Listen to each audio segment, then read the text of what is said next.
It's the BFF that vitamin D needs to do its job. You see, vitamin D is this codependent little wimpy vitamin that's not really a vitamin at all, it's technically a hormone, and it needs K2 to properly do its job. So I want to give you this video that explains why they should be coupled together and how exactly it works.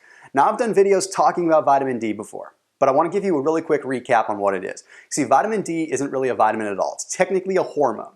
We absorb vitamin D generally from the sun, and it goes through a methylation process by the liver that kind of converts it into more of a hormone.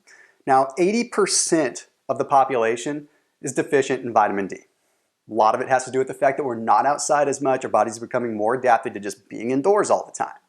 Now, the other thing, vitamin D helps us absorb calcium, and I'll get into that in just a minute. But also, vitamin D does something very interesting when it comes to belly fat. In fact, according to the Journal of Clinical Nutrition, in a study where they took test subjects that were on a 12-week resistance training program, they gave half the test subjects 4,000 IUs of vitamin D, and the other half they gave a placebo. Well, at the end of 12 weeks, it was found that both sets of test subjects lost the same amount of weight, but those that had the vitamin D supplementation had a significantly lower waist to hip ratio, which tells us that vitamin D has a direct correlation with losing a little bit more of that stubborn belly fat. Now, the only foods that you can really get vitamin D from are fish and eggs. Yeah, you can get little amounts out of mushrooms if you do certain little tricks like leaving them on a windowsill and stuff, but ultimately it comes down to getting it from the sun, at a lot of times supplementation.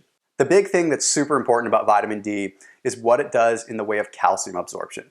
You see, vitamin D kind of communicates with the parathyroid gland. The parathyroid gland secretes something called PTH when we are deficient in vitamin D.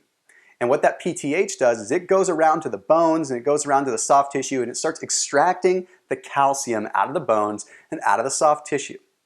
This can weaken our bones and it can also just cause a world of hurt in terms of mineral balance within our bodies. The kidneys at that point become much more bioavailable to vitamin D, and it sort of throws off the ecosystem of the body. So when you have sufficient levels of vitamin D, your body is able to absorb calcium from the diet better and put it where it's supposed to go. And that brings me to talking about vitamin K2. K2 is sort of an ugly stepchild that we don't hear about too much. Now, what K2 is responsible for is it's responsible for healthy blood clotting, which we don't think of a lot either. Helps our blood coagulate, helps stop bleeding if we need it. Now, the other thing that K2 does is it also assists in calcium absorption. But here's where it gets kind of fun. You see, it works directly with D3. D3 is great at helping your body absorb calcium, but that's about it. It says, okay, we can use this calcium, but it has no idea where to put it. So now you've basically got this rogue calcium going through your bloodstream, which means it can be deposited in the arteries, it can be deposited in the soft tissue where it may not really be needed. Now, I want you to visualize K2 as sort of the traffic cop when it comes to this. K2 sees this calcium come in and it directs it to the right place. It directs it to the bones where we most likely need it.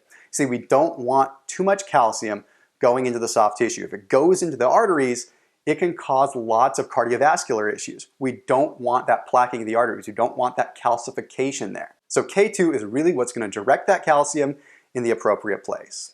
So at the end of the day, you've got this triple threat. You need calcium, you need D3, and you need K2.